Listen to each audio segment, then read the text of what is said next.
5 essential steps to get you ready for tax filing. Follow these 5 simple steps for a stress-free tax return. Tax season, it can be overwhelming and you cannot afford to make a mistake. Step number 1, gather all of your information.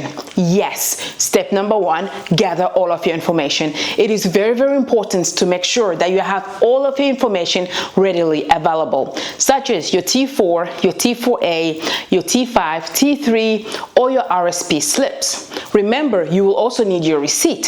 So, medical receipt, donation receipt, and childcare receipt. If you are self-employed, make sure you have all together your income and your expenses. And if you have a rental property, same thing. Make sure you record all of your income and different type of expenses. Step number 2, file it yourself or hire a professional. There are many softwares out there that will allow you to file taxes by yourself with user guide friendly, or you can hire a professional to take care of your taxes. By hiring a professional, you have that peace of mind that somebody is taking care of your taxes. And if your tax situation is a little bit complex, we highly recommend for you to hire a professional.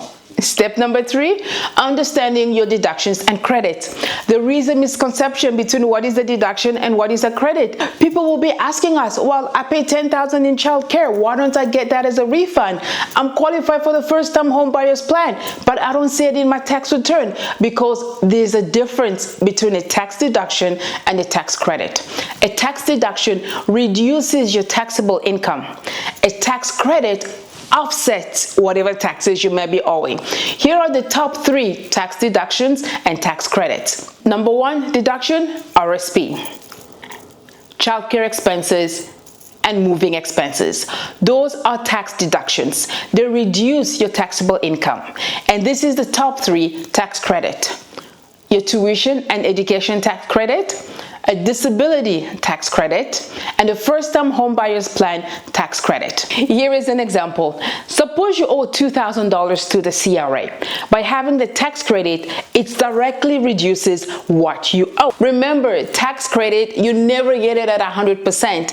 At the federal level, it's 15%. So suppose you owe $2,000 to the CRA and you qualified for the first-time home buyers plan of $10,000. No, you are not getting a refund of $8,000. That $10,000 at 15% comes down to $1,500. So the $2,000 that you owe minus the $1,500, guess what? You will only be owing $500.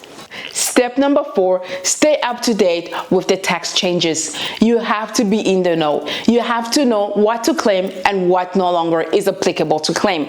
For example, the work from home COVID, it is no longer applicable. So make sure you only claim what is applicable, or else you'll put yourself in a position to be reassessed by the CRA. Step number 5, prepare your taxes and file it. Now, before filing, you have to double check. Make sure you're claiming all of your deductions, you're claiming all of your credit, and most importantly, your numbers are correct. By following these 5 simple steps, it will ensure a smooth process and you will maximize your deductions and your credits.